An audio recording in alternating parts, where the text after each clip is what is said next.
Bonjour ou bonsoir à tous, vous qui regardez les vidéos, que ce soit le jour ou la nuit, ici DVD Pro Catch. On poursuit encore et toujours les DVD sur la ECW. Oui, je sais ça où ça va en finir à la fin. J'ai une idée de quel DVD auquel ça va en finir. On en finira bien sûr après en avoir parlé de celui que je vais vous montrer aujourd'hui. Je sais qu'il y a encore Anarchy Rules à en parler, puis de Living Dangerously, et également sur le DVD des matchs les plus extrêmes de la ECW. Donc, disons qu'on en terminera avec les autres trois ou quatre DVD par la suite. Enfin, on verra bien. Mais celui qu'on va s'attaquer aujourd'hui, c'est celui auquel j'en avais déjà parlé. C'était celui de 1999 ou 1999 si vous préférez. Maintenant c'est celui de 2000, Hardcore Heaven 2000. Donc c'est également celui-ci auquel on va s'attaquer. Et ce qui est sûr, c'est que est-ce qu'il vaut largement le coup que l'autre? Je ne saurais pas vous en dire un peu plus. Clairement pas, je ne saurais pas vous en dire un peu plus si celui-là il est mieux que les autres, enfin les mieux que les autres Hardcore Heaven qui a eu par le passé à la ECW quand elle était l'une des plus extrêmes et la plus chaude dans l'histoire du catch. Mais bon, voilà, je ne sais pas. Après, il y a des spécialistes qui en parlent, mais je pense pas qu'il y en a beaucoup des spécialistes qui sont très intrigués par la ECW. Honnêtement, plus j'en dis des choses, mieux j'en sais trop, clairement. Donc voilà. Donc voilà, voici les matchs. Et je vais vous citer ce qu'il y avait sur la liste. Enfin, tout ce que je sais, bien sûr, c'est Hardcore Event 2000, qui s'était déroulé le 14 mai à Milwaukee, Wisconsin. Et tout ce que je peux dire à propos de ce match, c'est qu'il y a, je crois, un match dans le pré-show. Non, pas du tout un match dans le pré-show, excusez-moi, autant pour moi. Un match de 1 contre 1 entre entre Masato Tanaka contre Balls Mahoney. Alors, ce match-là, est-ce qu'il est surprenant ou c'est encore la même rengaine entre les deux catcheurs, c'est-à-dire Masato Tanaka qui aime nocelle les prises des autres ou encore les coups de chaise dans la tête, ou est-ce que Balls Mahoney utilise des tas d'armes ou des chaises? Pourtant, c'est que les chaises qui sont que utilisées. Le reste, on s'en contrefiche. Voilà, on s'en contrefiche totalement.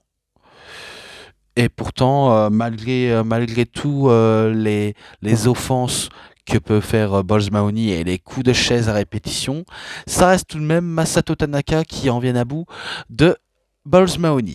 Et que ce match-là, je l'ai pas trouvé très pertinent que ça, si ce n'est que c'est un 3,5.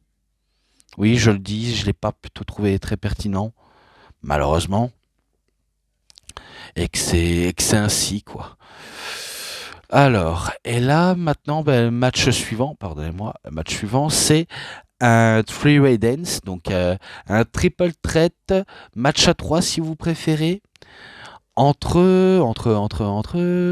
si je cite bien, The Little Guido, James Maritato, Nunzio, qui affronte tout simplement Mikey Whipwreck et Simon Diamond. Dans un match à 3, certes, avec un côté épique, mais tout un côté humoristique avec Nunzio, avec une petite touche de tension avec Mikey Whipwreck. Donc bien sûr, le côté épique, c'est quand il y a Simon Diamond. Pourtant, il n'y a pas de très épique à en citer là-dessus. Si ce n'est que c'était un match très disputé entre les trois catcheurs, malgré les interventions des... je crois qu'il y a toujours Si je dis pas de bêtises, il y a aussi des interventions de... bon, il y a toujours Sahel Graziano, The Sinister Minister, qui est James Mitchell. Donc oui, celui qui avait managé par le passé le Monstre Abyss à la TNA et d'autres, hein, et d'autres, parce que James Mitchell, il en a managé des autres, mais je sais pas vous en dire les noms, hein, vu comment j'ai pas pris des stats, j'ai pas non plus écrit sur quelle personne en quelle il a managé, donc autant pour moi, vraiment autant pour moi. Et il y a également du côté de Mikey Whipwreck, parce que Mikey Whipwreck c'était de Sinister Minister, et pour Simon Diamond c'est The Prodigy Jet.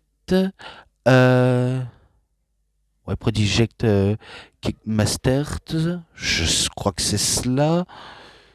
Enfin bref, on s'en fiche un petit peu, mais tout ce que je sais, il y a eu pas mal de quiproquos, d'interventions par-ci par-là, et de d'autres choses en tout genre. Et pourtant, ce n'est pas Mikey Whipwreck, ce n'est pas Simon Diamond qui remporte le match haut la main, mais bel et bien Nunzio qui arrive à battre les deux autres catcheurs, alors que c'est plutôt l'un des hommes pas plus faibles que ça, mais disons, c'est l'un des personnes auxquelles on s'attend pas du tout.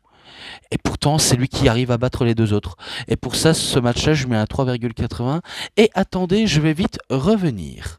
Donc voilà, je poursuis après un match dont j'ai dit que c'était très étonnant de voir la victoire de Nunzio sur deux autres catcheurs qui sont plus imposants que lui et j'en passe d'autres. Et ben maintenant, je passe à un autre match suivant, un match entre je sais il est marqué sur la jaquette, mais je lis sur le papier dans un ordre chrono. Kid Cash contre C.W. Anderson. Donc C.W. Anderson. Et je crois que c'est aussi une opposition du style. T'as le style Hagfly avec Kid Cash. Et t'as le style brut et bagarreur de C.W. Anderson. Comme quoi, il y a une sacrée opposition de style. Et j'ai pas trop de choses à en citer et d'autres trucs à développer pour ce match-là. Là. Ouais, je pointe là, entre Kid Cash et C.W. Anderson. J'ai pas trop de choses à rajouter, si ce n'est que je m'attendais peut-être à une victoire du fort, du poids lourd, donc C.W. Anderson. Et finalement, c'est Kid Cash qui bat C.W. Anderson. Très, très étonnant. Et je crois qu'il est accompagné par Lou Dangerously, Billy Wills et Electra. Donc si j'ai bien compris, Lou Dangerously, je crois c'est une parodie directe à Paul Heyman quand il se faisait appeler Pauline Dangerously. Ou alors est-ce que c'est l'idée de Paul Heyman de se faire passer pour lui? Enfin, disons que c'est une version un peu comme Polyman, mais une version un peu. Je sais pas comment vous le dire, hein, très honnêtement, si vous voyez pas de quoi je parle, mais Lou Dangerously, il est un peu similaire à Polyman, mais avec pas pas de talent en moins que Polyman, pas de gestion directive que Paul Heyman et j'en passe d'autres. Même si on me dira le contraire, non, tu racontes n'importe quoi. Paul Heyman, c'est pas l'un des managers les plus décorés et tout. Ouais, mais c'est aussi l'un des génies créatifs, hein. Même si qu'on l'aime ou qu'on l'aime pas, ça reste tout de même un qui a marqué l'histoire du catch, que ça nous plaise ou non. Tout simplement. Donc ce match-là, comme je l'ai dit, entre Kid Cash et C.W. Anderson, c'est un 3,50. Et maintenant, match suivant, c'est un match entre Chris Chetty et Nova contre The Da Baldies. Enfin, au début, c'était marqué Da Baldies. Attendez, si je dis pas de conneries. Ouais, The Da Baldies.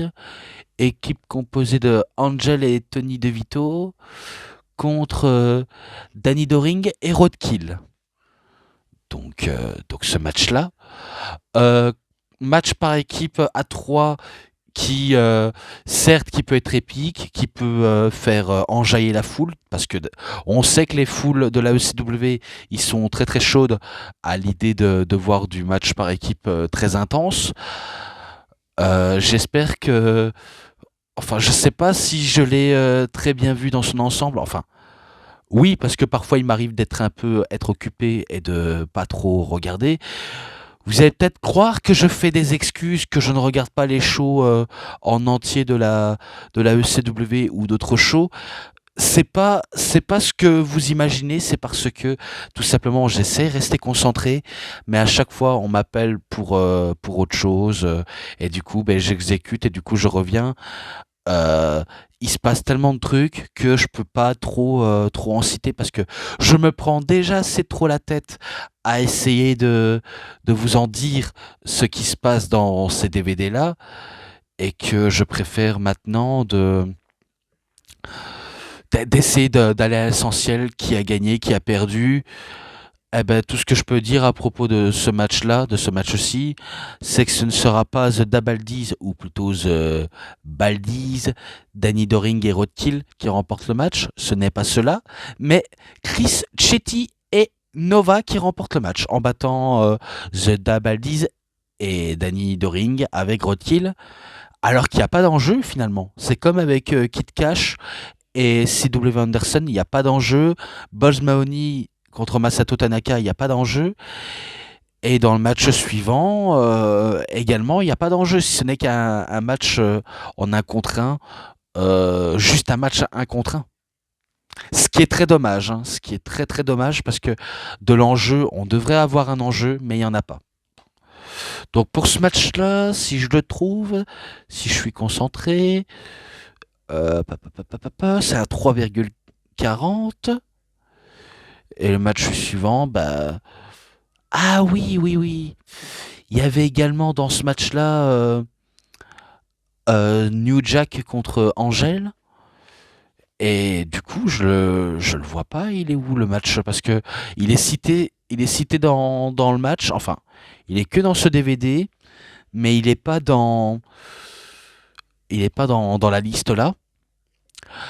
J'imagine que New Jack a dû passer un très bon moment à torturer Angel, vu comment, en connaissant le bonhomme de l'époque, c'est sûr que New Jack il faisait pas de vieux os avec ses adversaires.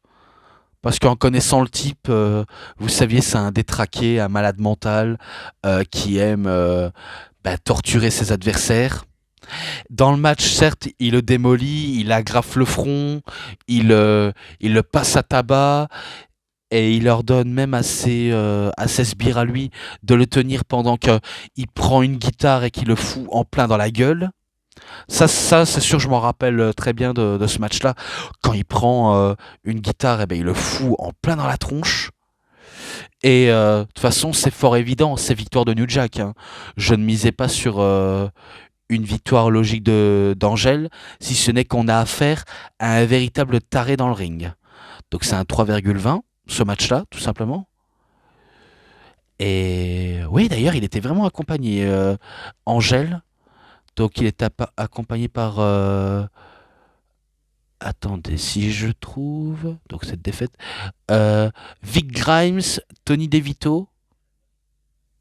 Donc ça lui a pas porté chance à Angel. Et pourtant c'est quand même victoire de New Jack. Oui, victoire de New Jack. Excusez-moi si j'ai un petit peu fourché.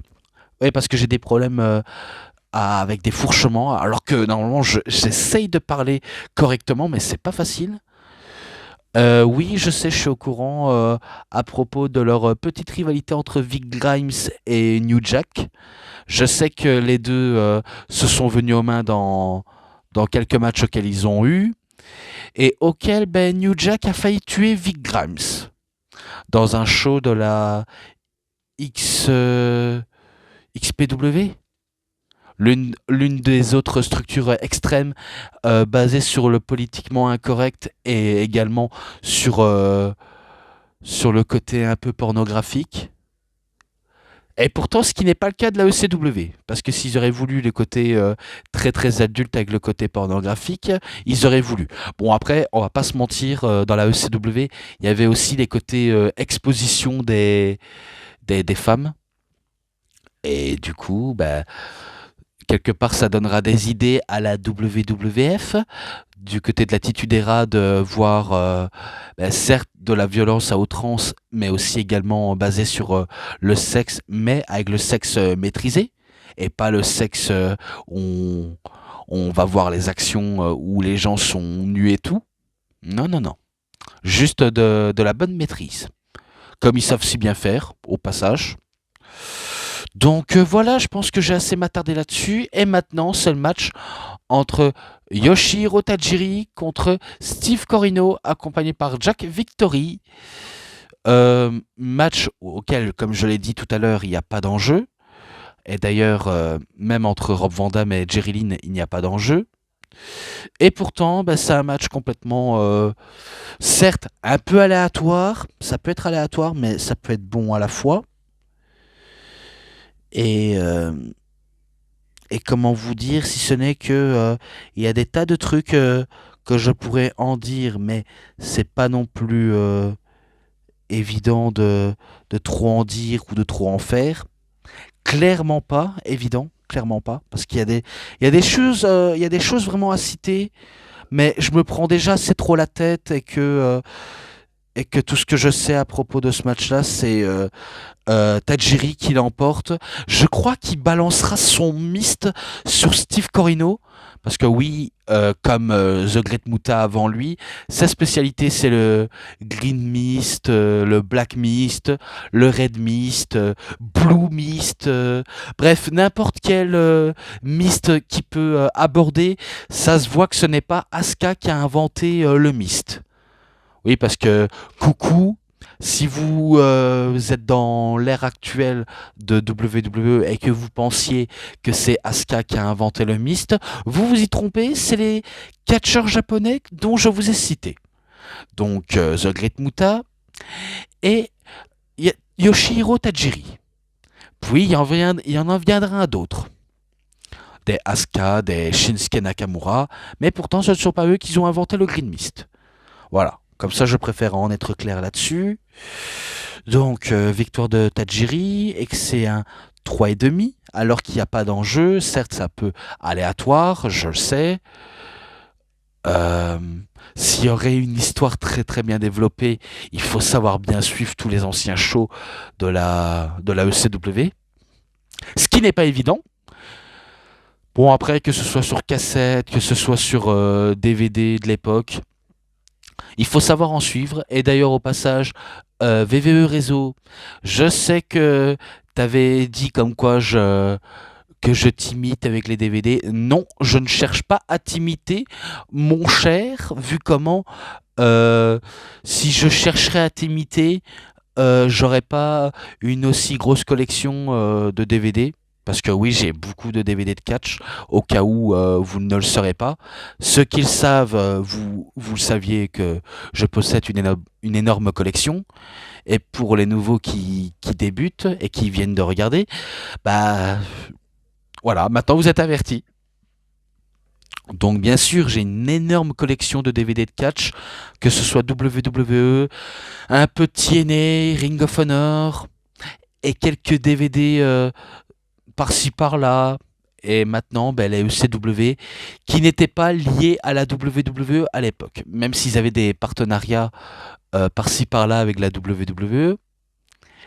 Donc voilà tout. Donc l'idée dans laquelle je cherche à t'imiter, c'est complètement absurde de ta part, alors que oui, je sais tu en as, mais est-ce que je cherche à t'imiter? Non, clairement pas. Et au passage, je tiens à faire coucou toujours à Terry Meeting.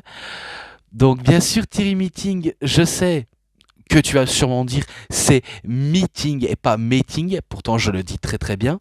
Donc Terry Meeting, pourtant je le dis bien, je le dis comme je le peux, ou Terry Thrillerman. Euh, ouais, parce que je sais qu'à chaque fois tu me prends un petit peu la tête comme si j'écorche mal ton nom, mais à mon avis je pense que tu regardes les vidéos avec les sous-titres. Si c'est avec des sous-titres, tu devrais retirer les sous-titres. Pourtant, j'essaie de le dire correctement ton nom, hein. Je sais que tu me fais des messages par-ci par-là, même quand c'est les shows AEW que je cite. Oui, je sais. Entre nous, t'as pas besoin de dire oui, je suis uniquement AEW, vu comment je le sais. Je le sais, cher ami, même si parfois, oui, je suis d'autres structures de catch. Et voilà quoi. Entre nous, on le sait déjà. Pour toi, c'est AEW Forever. Alors que moi, c'est ça, c'est WWE. Quelques structures que j'apprécie bien, malgré que j'ai un petit côté marque, je prends quand même conscience des trucs qui vont bien et des trucs qui vont mal, surtout des choses qui vont mal dans le monde du catch.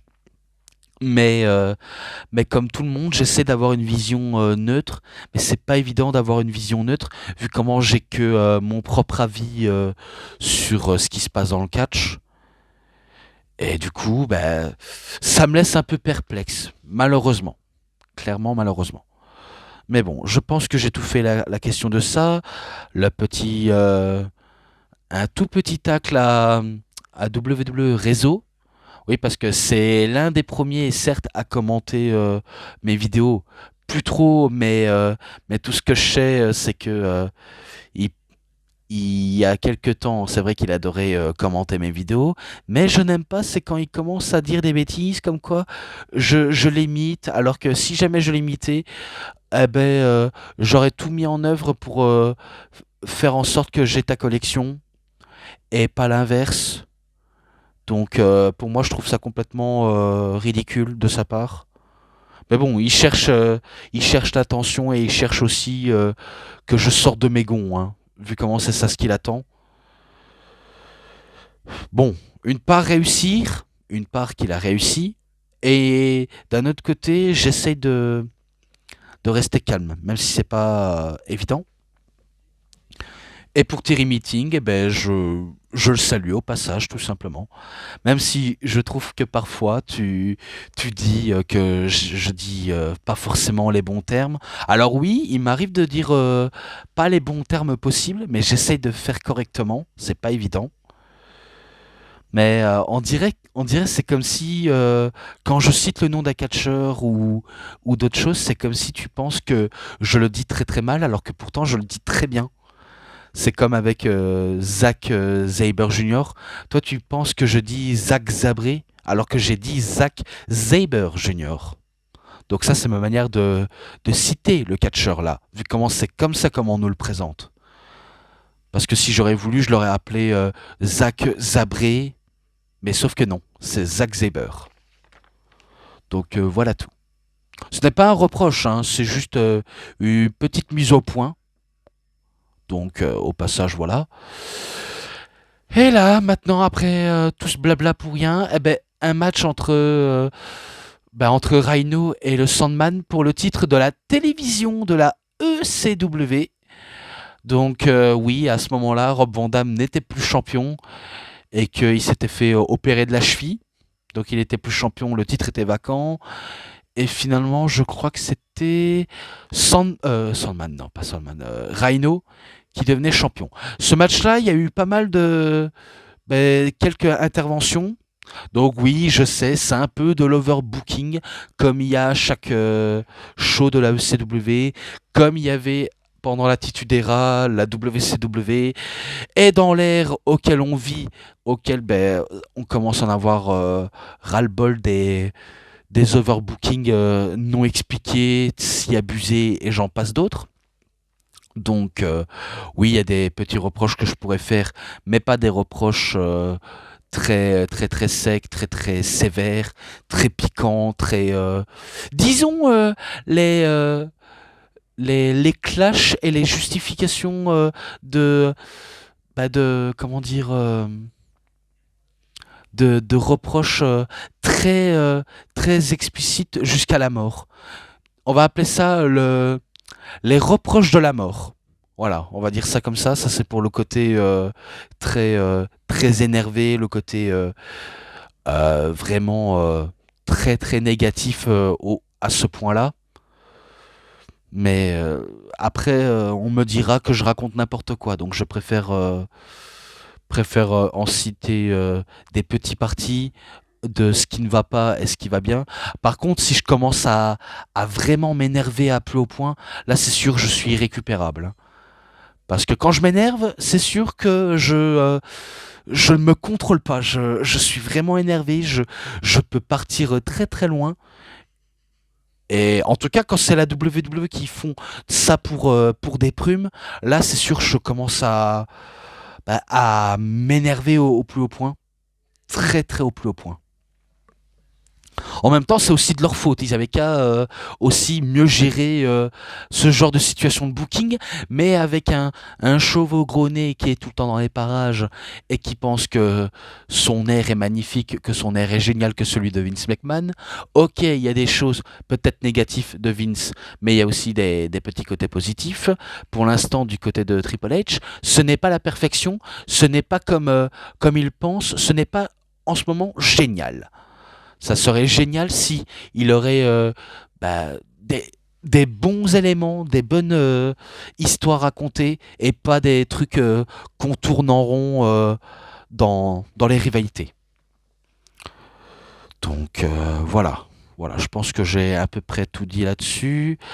Malgré, comme j'ai dit, les overbookings et les interventions à tout genre, et que par la suite, le Sandman a tout fait pour essayer de mieux réussir à faire chuter Rhino, donc le Sandman bien sûr, donc le mec avec le kendo stick, qui a une clope dans la bouche et des bières à la main, et qui fait enjailler le public avec du Metallica, et qui un coup avoir trop bu, bien sûr, de la bière, eh ben ça peut arriver que parfois il peut catcher bourré, hein. Oui, ce n'est pas une blague, ça peut arriver pour lui de catcher bourré, et pourtant, ce n'est pas lui qui remporte le match, mais bel et bien Rhino. Je crois qu'il y a des matchs auxquels il va avoir Tommy Dreamer et... Ouais, je crois que Tommy Dreamer, mais je pense que ça va être dans le main event, à mon avis, parce que je me rappelle qu'il y a Tommy Dreamer dans ce match, dans celui-ci, je pense. Donc voilà. Et là, bah, plus que deux matchs après, c'est terminé. Rob Van Dam contre Jerry Lynn. Donc juste un affrontement entre les deux où il n'y a pas d'enjeu. Donc il n'y a pas de titre, pas de trop de choses à rajouter. Si ce n'est que les deux s'affrontent. Et qu'est-ce que vous voulez que je dise? Ce n'est que c'est magnifique entre les deux. Vu comment les deux nous sortent des bons classiques des matchs. Ils sont pas mal affrontés, que ça devient quasiment une routine. C'est un peu comme Rob Van Dam Sabu. Rob Van Dam. Rob Van Dam contre qui encore? Je me demande, il n'y a pas un moment donné, il avait affronté. Je dois peut-être dire des bêtises, mais il me semble qu'il avait déjà affronté Lance Storm. C'est un peu comme ça aussi. Mais tout ce que je sais avec Jerry Lynn et Rob Van Dam, c'est sûr que c'est une sacrée routine pour eux, tellement qu'ils ont l'habitude de s'affronter et de faire des bons matchs. Donc c'est tout ce que je peux en dire là-dessus. Et qu'est-ce que vous voulez que j'en dise de plus? Ce n'est que le match était forcément épique et que après tout, de ce que je pourrais en dire, il y avait des Vandaminators avec des chaises, euh, notamment quand Bill Alfonso balance une chaise pour donner à Rob Van Dam pour qu'il effectue son manœuvre, donc le coup de pied papillon qui atterrit dans la chaise, et que à chaque fois Jerry Lynn se fait ramasser tout le temps des coups de pied papillon, que ce soit avec ou sans chaise, mais également des Spring Lie et Moonsault, Five Star Frog Splash qui ne passe même pas. Donc c'est sûr ça. Il y a l'effectuement de ce manœuvre, mais à chaque fois ça peut mener à une esquive. Donc à chaque fois, ça commence par ça se termine par ça. Et, euh, et du coup, ben, j'ai pas trop de trucs à dire. Ah, si ce n'est que Jerry Lynn, je pense qu'il était accompagné par Scotty Hatton, auquel je ne connaissais pas. De toute façon, la plupart des gars, je ne les connaissais pas jusqu'à ce que je cite les noms. Et pourtant, après tout ce que je pourrais en dire dans le match, d'ailleurs à ce propos, je vais en venir au match que j'avais cité très précédemment, mais ce match-là ne sera pas remporté par Rob Van Dam, donc c'est lui qui ne remporte pas le match, mais bel et bien Jerry Lynn qui bat Rob Van Dam. Donc au cours d'un match très épique, c'est un 4,20. Et le match entre Rhino et le Sandman, c'est un 3,80. Au cas où je l'aurais oublié. Voilà tout.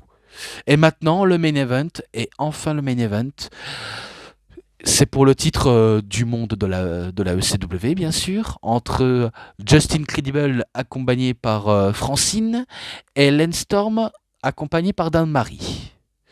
Alors, il y a des coups où j'ai un peu oublié de citer avec les filles à la ECW.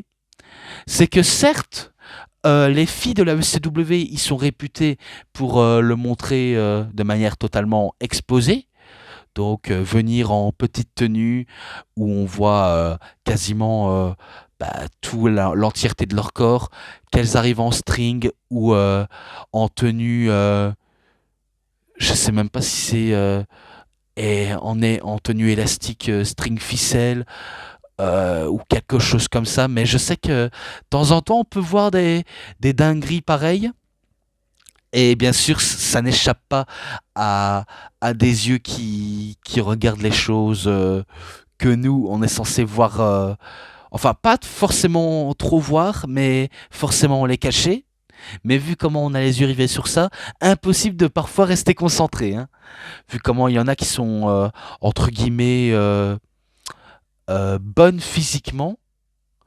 Et quand je parle de bonnes physiquement, je ne dis pas qu'elles ont un assez bonne physique, un physique très hors norme, très musclé. Ce n'est pas ça auquel je veux faire allusion, mais plutôt un physique dans le genre où elles ont certes un corps très fin, très convenant, avec des bonnes atouts physiques, les bonnes paires de seins, les bonnes paires de fesses, et j'en passe des choses. Donc oui, je pourrais en citer que ça, mais on me traiterait de pervers si je citerais des choses que notamment on n'est pas censé dire. Bon, de toute façon, on est des hommes, on a le droit de dire ce qu'on pense. Après, est-ce que c'est de la perversion? Non, je ne suis pas pervers. C'est juste que mes yeux, quand je vois, j'ai envie de citer ce que j'ai envie de citer. Donc quand j'ai l'occasion de le dire, j'ai l'occasion de le dire. Et quand les deux filles qui sont exposées, donc Francine et Dan-Marie, s'affrontent et se font face, c'est sûr, comme dirait Joey Styles, oui, le commentateur phare de la ECW, ça part totalement en catfight. Et ça, je pense que Christophe Ajus adorait utiliser ce genre de référence. La référence Joey Styles pour dire catfight, catfight. Car je m'en rappelle les fois où il sortait ce genre de cris de radiment. Donc tout ça venait de Joey Styles. Et que maintenant, il ne le dit plus. Parce que maintenant, toutes les mentalités ont changé. Parfois, ça peut même arriver que lorsqu'elles se battent, elles peuvent même s'enrouler sur l'arbitre. Et du coup, l'arbitre, il se fait rouleau compressonné par des nanas qui se battent. Et que je suis sûr qu'il a sûrement kiffé de se faire rouler dessus par deux femmes avec des tenues très provocantes. Donc je suis sûr que il a pu kiffer son bonheur. Comme certains voudraient kiffer de se faire rouler dessus. Alors que du côté des hommes, c'est sûr, ça part dans la brutalité totale. Pas besoin de catfight, mais que d'un combat à mort entre les deux. Parce que qui dit ECW pour le titre du monde de la ECW dit forcément tous les règles sont permis. Donc bien sûr, on a eu forcément des objets, que ce soit létal ou non létal.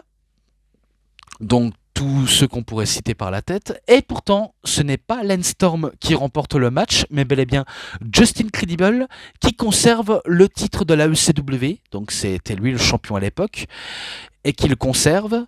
Et pourtant, à la fin, il se fait attaquer par Tommy Dreamer. Donc Tommy Dreamer qui arrive avec un kendo stick, qui allume Justin Credible, et qu'il voulait allumer tout simplement Francine, mais sauf que Francine le supplie, le dit non, me frappe pas, tu vas pas frapper une femme sans défense, baisse ton arme, car moi je lâche le titre.